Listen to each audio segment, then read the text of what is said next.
poquito más de un mes atrás y esperamos que haya sido una bendición para todos nosotros.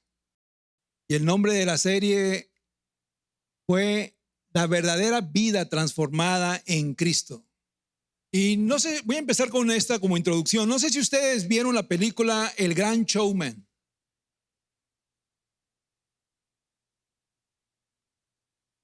Esta película, a ver, ¿le están corrigiendo a Martín o qué? The Greatest Showman.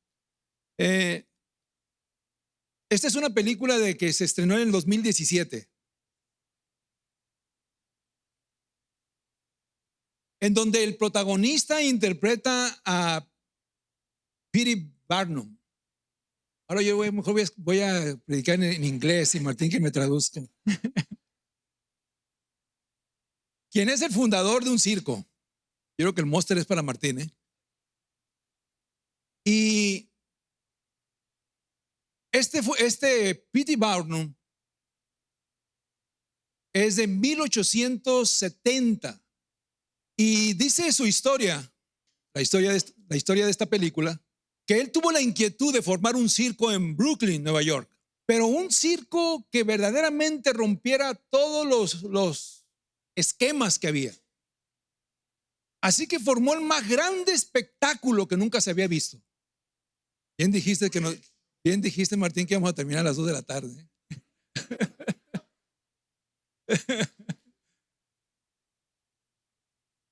Y si ustedes vieron la película, se darán cuenta de que él inclusive contrató una sinfónica, porque uno de los más grandes espectáculos que este circo tenía era la música. Y cuenta la historia de esta película, que fue tanto el éxito de ese circo, que gente llegaba de todas partes de esta nación, de los Estados Unidos, y hacía grandes filas y pagaba grandes cantidades para estar en primera fila en ese espectáculo. Pero uno de los mensajes de la historia es que nos deja ver al protagonista, que a pesar de haber creado todo ese gran espectáculo, cuando los reflectores se apagaban, cuando la gente se iba, él se quedaba solo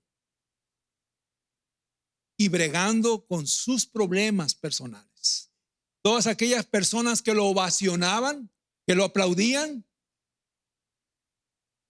que lo reconocían, no estaban en sus momentos más oscuros. Y pongo esto en referencia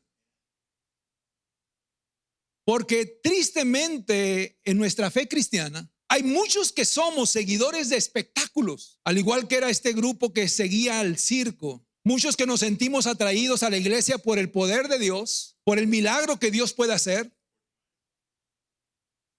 por la sanidad que el Señor puede darnos, por la provisión de bendición que Dios puede traer a nuestra vida, por la restauración que yo ando buscando. Que hasta cierto punto puede ser entendible. Pero no estamos dispuestos a pagar el precio que Dios nos demanda. Porque cuando las cosas se ponen difíciles, cuando los reflectores se apagan, pareciera que ese fervor que nos hizo acercarnos a Él y buscarlo desaparece. Y así como ese público del circo desaparecía, de la misma manera muchas personas salen de la iglesia cuando las cosas no están como ellos quieren, como ellos desean que fueran, como ellos andan buscando, o cuando sus demandas no son satisfechas. Y quizás al escuchar esto que acabo de decir, tú pudieras decir, wow, sé de alguien que le pasó lo mismo. Vienen nombres a nuestra cabeza, pero el mensaje de hoy no está enfocado para que tú no pienses en nadie más. Es para nosotros. Es para ti. No es para que tú lo relaciones con una persona en particular, sino en ti mismo. Que al escuchar la palabra de hoy tú puedas escudriñar tu corazón con seriedad, con honestidad, con humildad y poder venir delante de Dios y ponernos a cuentas con Él. Porque el pasaje que vamos a estudiar el día de hoy nos habla de un Dios que conoce nuestro corazón y que no puede ser burlado. Un Dios que conoce la profundidad de nuestros pensamientos, nuestras motivaciones reales y nuestras intenciones. Y un Dios que nos llamará a cuentas a cada uno de nosotros. Así que con eso en mente yo te voy a invitar que me acompañes al Evangelio de Juan, capítulo 2, versículos del 23 al 25. Y dice la palabra de la siguiente manera. Esta es palabra de Dios. Cuando Jesús estaba en Jerusalén durante la fiesta de la Pascua, muchos creyeron en su nombre al ver las señales que hacía. Pero Jesús, en cambio, no se confiaba en ellos, porque los conocía todos y no tenía necesidad de que nadie le diera testimonio del hombre, porque él conocía lo que había en el interior del hombre.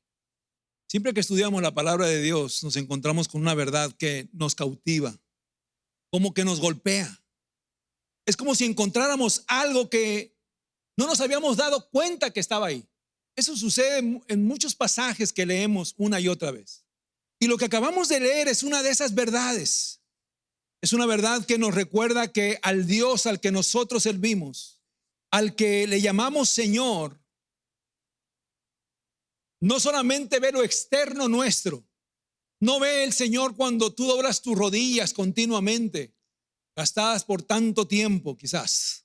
El Señor no se enfoca en nuestras manos levantadas cuando cantamos, porque dice la palabra que el Señor no mira lo de afuera, Él mira nuestro corazón.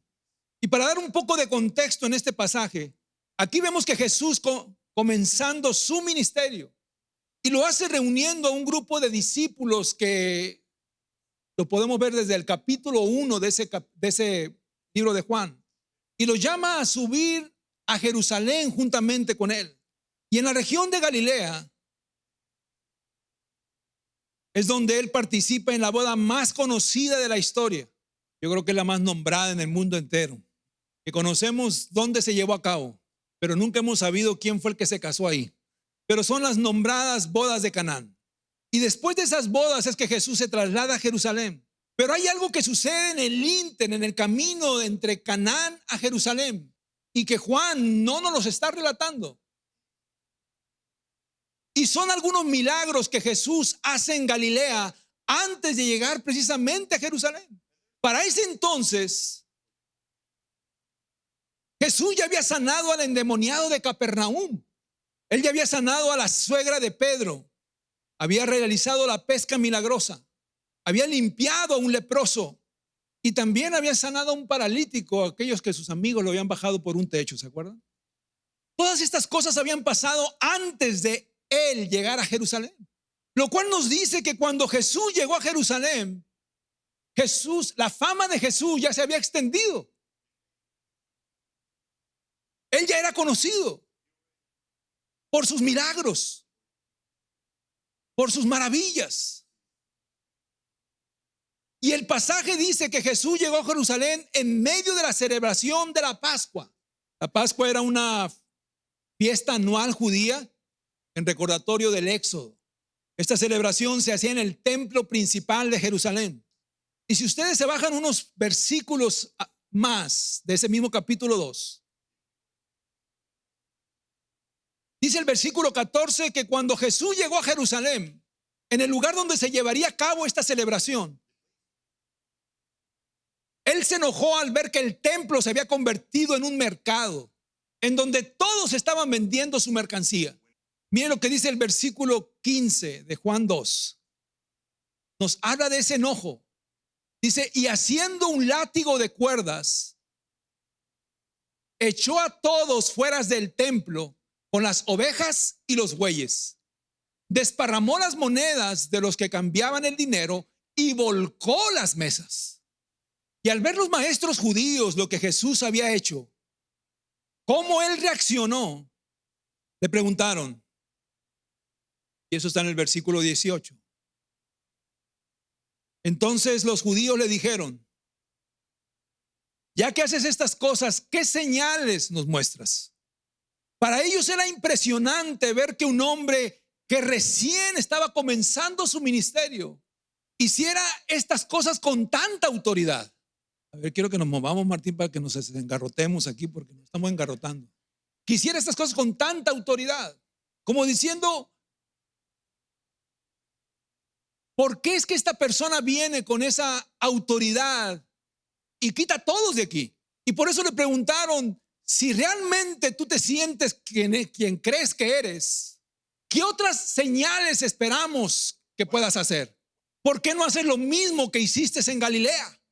Y Jesús solamente les dijo estas palabras. Y lo pueden seguir leyendo ustedes en su casa, el capítulo 2. Este templo yo lo puedo destruir en 3 días y en 3 días volverlo a levantar. Ellos no tuvieron un discernimiento, solamente ellos se enfocaron en la edificación física del templo, un templo que había durado 46 años en construirse. Y se les hizo una locura aquello que dijo Jesús. Pero Jesús estaba hablando de su cuerpo, de su muerte y de su resurrección. Este templo yo lo puedo destruir y en 3 días volverlo a edificar. Así que vamos a ver ahora algunas enseñanzas del pasaje que leímos al principio. Dice Juan 2:23 que leímos. Muchos creyeron en su nombre al ver las señales que hacía. Y esa es nuestra primera enseñanza.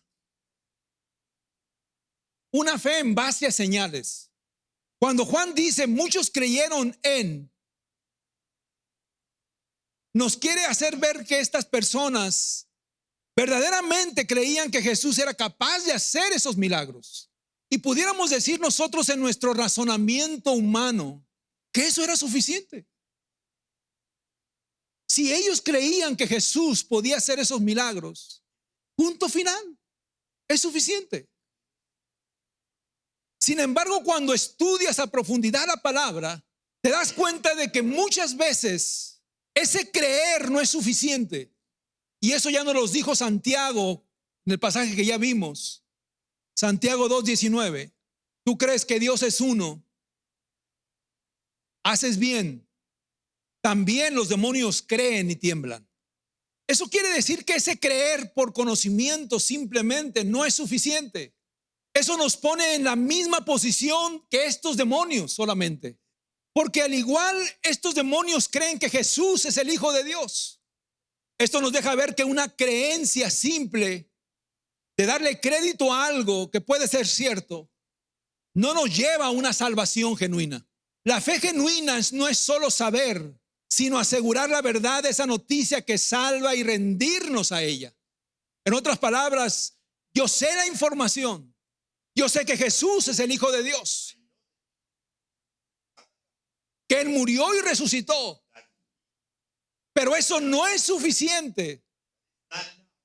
Yo necesito un asentamiento, y asentamiento significa que yo estoy de acuerdo con esa verdad. Voy a pedir a Ámbar que por favor ponga la imagen que le di para que ustedes tengan ahí lo que quiere decir asentamiento intelectual. Yo necesito un asentamiento. Asentamiento significa que yo estoy de acuerdo con esa verdad. Pero una vez que yo sé que eso es verdad, mi fe me debe de llevar a una confianza plena y absoluta de esa verdad. Mi fe me debe de llevar a una confianza absoluta y plena de esa verdad. Y a eso se le llama fiducia, que es una palabra en latín que significa la confianza plena que la persona deposita en Cristo, basada en un fundamento sólido y confiable. No se trata de creer solamente en la existencia de Dios y en sus promesas y sus milagros, sino de entregarnos a Él por completo y en sus planes, lo que implica dependencia y seguridad en Él. Y yo me gustaría ilustrar esto de la siguiente manera. Voy a pedir que por favor me pases tu mochila, Ernesto. Préstame tu mochila. No te la voy a robar, no te preocupes. Aquí trae Ernesto todos sus cachivaches. Todos los días. Esto es un paracaídas. No es un paracaídas, pero ustedes digan, es un paracaídas. Tengo el conocimiento de que existen los paracaídas. Y yo sé para qué son los paracaídas. Y yo tengo un asentamiento intelectual de que este paracaídas me sirve precisamente para cuando yo esté en una avioneta, quiera ser salvaguardado por esto. Yo creo que este paracaídas se va a abrir. Yo creo que este paracaídas me va a ayudar.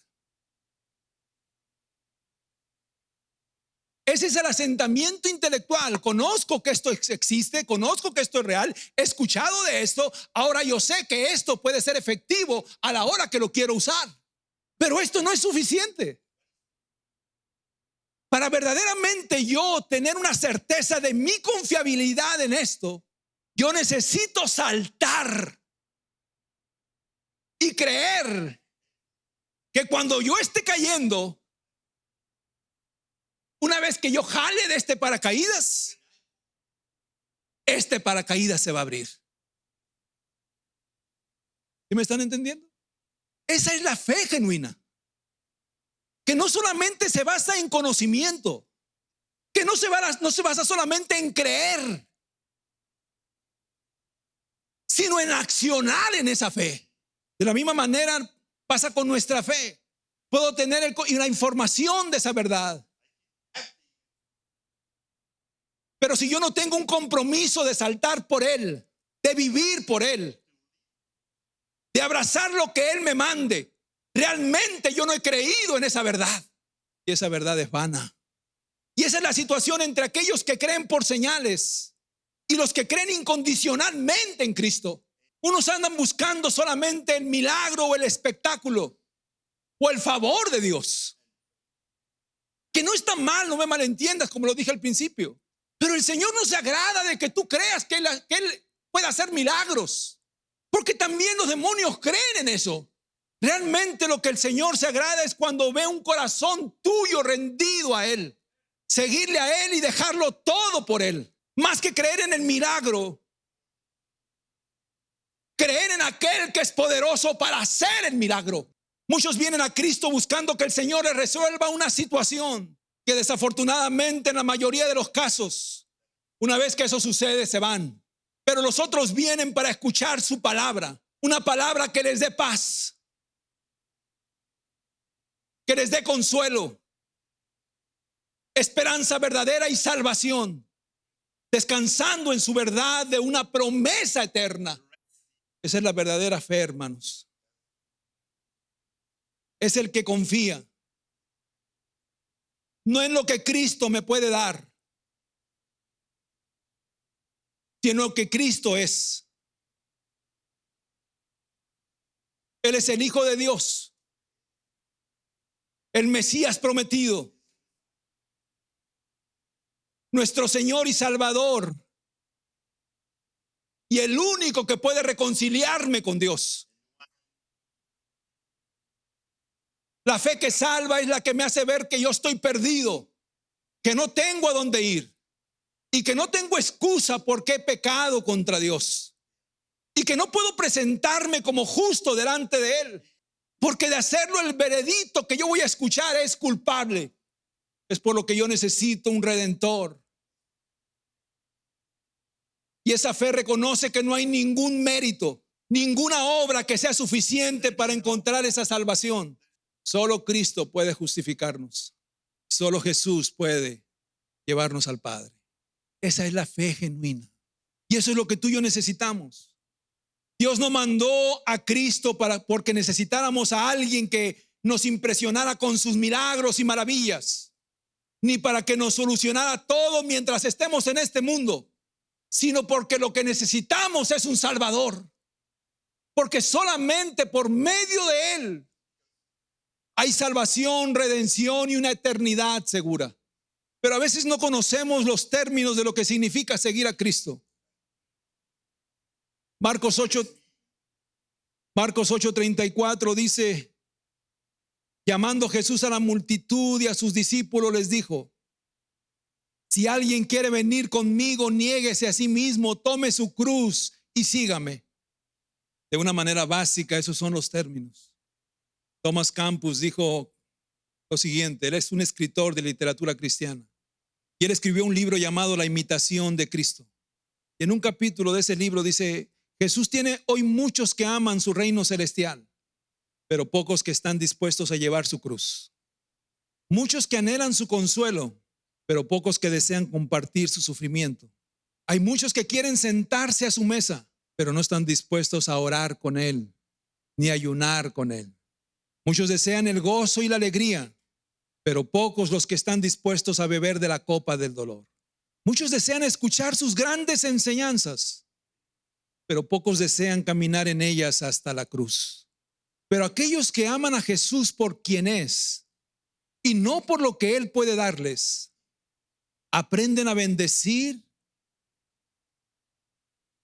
y honrar a Jesús en todo tiempo, tanto en la prueba como en la paz. A Jesús no lo podemos engañar. Dice Juan 2:24, pero Jesús en cambio no se confiaba en ellos porque los conocía a todos. Y aquí hay un contraste. Aunque ellos venían a Él creyendo que Él podía hacer las maravillas, Él no confiaba en ellos porque los conocía.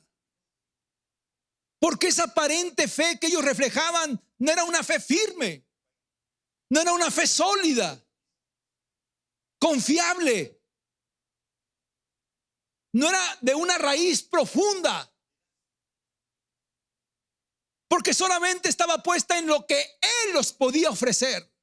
Ellos no estaban poniendo sus ojos en Él como el Salvador del mundo, como el centro de sus vidas, como la roca inconmovible. Y Jesús todo lo sabe. Él veía que la mayoría de esa multitud no venían a Él porque creían en esa palabra de verdad que Él les compartía, sino por la emoción de lo que esperaban recibir de Él. Y hasta este punto deberíamos todos nosotros hacer un alto y preguntarnos, ¿en qué grupo estoy yo? ¿Soy realmente de los que hemos creído en Él y que no importa lo que suceda, seguiremos confiando en todo momento y en todo tiempo? ¿O somos de los que ahorita levantamos las manos con gozo, que servimos con alegría, pero si no hay una convicción genuina, cuando sucede un conflicto, cuando sucede algo que no nos gusta, algo que no satisface lo que nosotros esperábamos, nos retiramos? Eso no muestra una fe genuina. Es una fe condicionada en base a lo que nosotros podemos recibir de Él. Creo que voy a terminar el tema aquí. En la Biblia nosotros podemos ver a muchos que aparentemente parecían que eran discípulos, que habían creído en Jesús, que creían que Él podía hacer milagros, pero que verdaderamente no tenían una fe genuina, ni habían experimentado una salvación genuina. Hechos nos habla de un hombre llamado Simón. Cuando él vio a el apóstol Pedro y a Felipe también, lo que ellos enseñaban y lo que ellos hacían, los milagros que ellos hacían en el nombre de Jesucristo, él se asombró y se emocionó. Incluso dice la historia que se bautizó, pero sin embargo quiso comprar el don del Espíritu Santo. Y eso mostró su negro corazón, sus intenciones, sus deseos. Pedro le dijo que tu dinero perezca juntamente contigo. Había un hombre llamado Judas que caminó juntamente con los 12 discípulos, que estuvo con Jesús 3 años en su ministerio, escuchando sus enseñanzas, viendo sus milagros, viendo sus maravillas, que verdaderamente creía que era el Hijo de Dios. Pero hubo algo que exhibió su corazón. Hubo algo que verdaderamente hizo ver quién era él. Y eso es lo que el Señor quiere. Al Señor no le impresiona lo que tú y yo podamos hacer externamente. Porque por fuera podemos parecer los mejores creyentes. Pues nos llenamos de prácticas que pareciera que son verdad. Pero el Señor, que escudriña nuestro corazón, que ve nuestras motivaciones, que ve nuestras intenciones, le interesa nuestro corazón. Un corazón rendido a Él. Un corazón que verdaderamente sepa quién es Él. Y no podemos venir con el Señor de una manera orgullosa. No podemos venir delante del Señor de una manera soberbia. Porque dice su palabra: al corazón contrito y humillado el Señor no desprecia, pero al soberbio lo mira de lejos. Quizás tú puedas decir: ¿yo de qué voy a arrepentirme? ¿Por qué tengo que rendirme al Señor? Porque lo necesitamos. Necesitamos un redentor. Necesitamos un salvador. Cuando verdaderamente reconocemos que Jesús es el centro de nuestra vida, Él conoce lo más profundo de nuestro corazón y los deseos que hay en Él. Él conoce al incrédulo que lo rechaza por orgullo y pone otras excusas. Él conoce al religioso que lo honra solamente de labios. Conoce al que lo sirve con motivaciones incorrectas, erróneas. Conoce al nuevo creyente que está luchando con dudas, pero que su corazón está genuinamente rendido a Él para obedecerle. Conoce al siervo fiel que cada día va muriendo a sus pasiones para servirle con un corazón recto. Conoce al pastor que solamente busca ser el protagonista de la obra, haciendo a Cristo a un lado. Él conoce todo. Él no puede ser burlado. Dice la escritura que leímos: y no se fió de ellos, porque sabía lo que había en su corazón. La pregunta sería: ¿puede Cristo fiarte de ti? ¿Puede el Señor fiarse de ti? ¿Realmente tu corazón está rendido a Él? Yo te pidiera tu celular, te pidiera tu código, pudiera ver realmente lo que hay ahí. No me interesa lo que hay. Pudiera ver realmente lo que hay ahí. Pudiera ver dónde te metes, qué escudriñas por medio del celular, qué es lo que haces. Puede ser un libro abierto. Y déjame decirte, el Señor no necesita pedirte el celular. El Señor sabe ya lo que hacemos. Conoce lo que hacemos. En lo oculto, Él conoce absolutamente todo.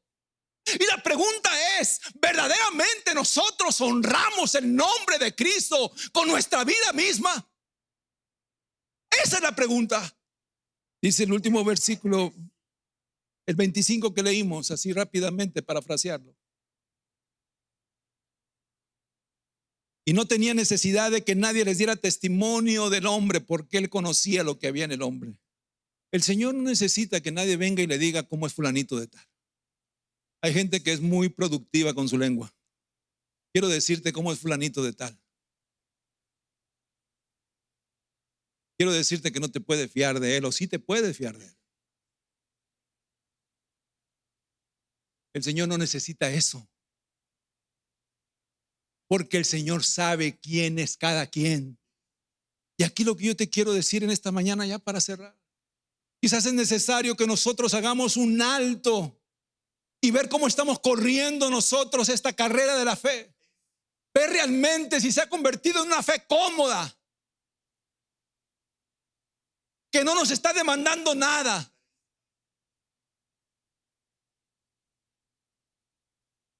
Ponernos cuentas con el Señor.